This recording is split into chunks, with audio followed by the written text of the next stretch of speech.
Russian politician Vladimir Zhirinovsky said 7 years ago how geopolitics would change and how the price of oil would change. Listen to this, and you'll be surprised at how smart this person was. It was cool.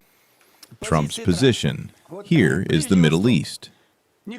None of you have figured out why no one is rebuilding the cities of Raqqa and Mosul. Why? You don't know. Only I know, and you don't. Because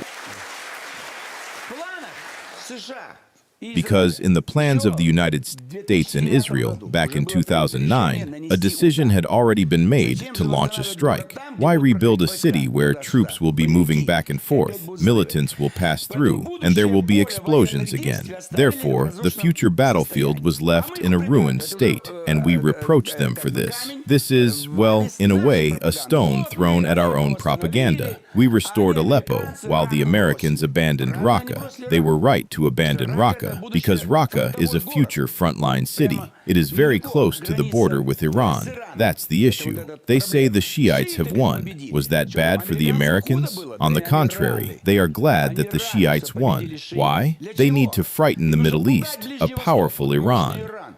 The Shiites have won. Hezbollah has won in Lebanon. In Yemen, it may also happen that they take power everywhere.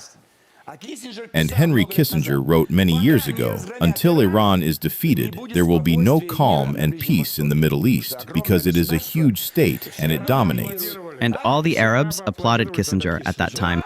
Yes, yes, yes, the Arabs like it. But they understand that tanks will one day roll through the streets of their cities, just as Europe once admired Hitler, and then the tanks rolled through their capitals. So all these things are like accusations, but people do not always know or understand the real background. Next, Nikolai Vasilievich said that Trump did everything right for America, but there has been no improvement in relations with Russia. That's correct. We need to explain why there has been no improvement and why there will not be any improvement in relations between the United States and Russia. Because today, this is Trump's main trump card, to frighten the Western world and America. There is an enemy, and we must somehow stand together against it. From this comes the need to withdraw from the sanctions regime. There is also the need to withdraw from the deal with Iran. And here we are, Russia and Europe. Please. In other words, he is forcing things, so to speak, into chaos. Not only will the situation around Iran become tense, but Europe will also become tense. And for Russia, this is bad. Temporarily, we even benefit. Prices are already $80. They will reach 100, 150. After a powerful strike, I'm not saying who against whom, but in the Middle East, a barrel will cost $200. We will become rich, Zlobin. We won't even know where to store the money, while you won't have any. And further, we'll give you a little bit so that you can make your silly advertisements.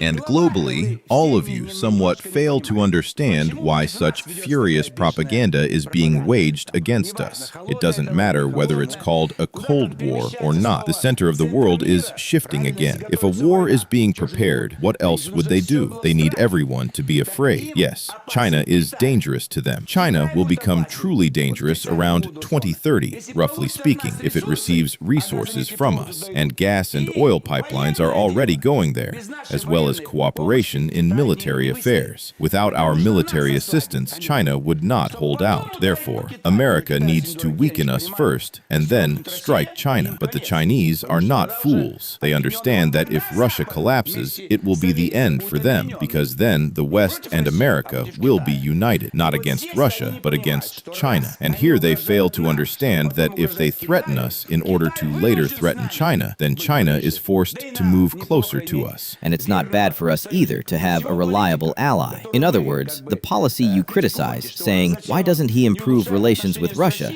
You probably don't understand it. He doesn't need to.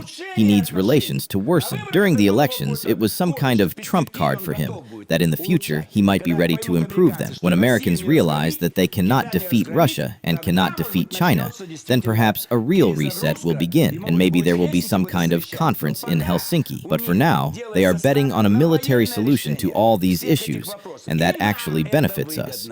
In military terms, we have always been able to outplay them. So today, everything is excellent. Trump, Putin, and Comrade Xi Jinping.